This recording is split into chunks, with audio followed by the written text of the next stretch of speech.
Hello guys! Thank you nga po pala kay Tita Lita sa pasalubong. Maraming salamat po.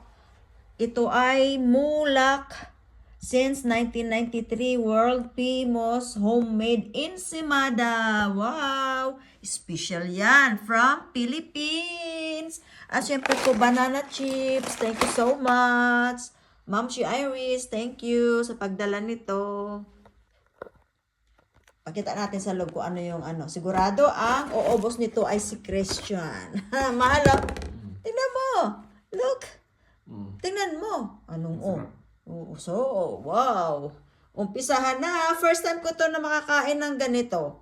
First time ko to makakain ng mulak. Anong pangalan naman? Anong pangalan ito? Yung ano? Ensimada. Yes.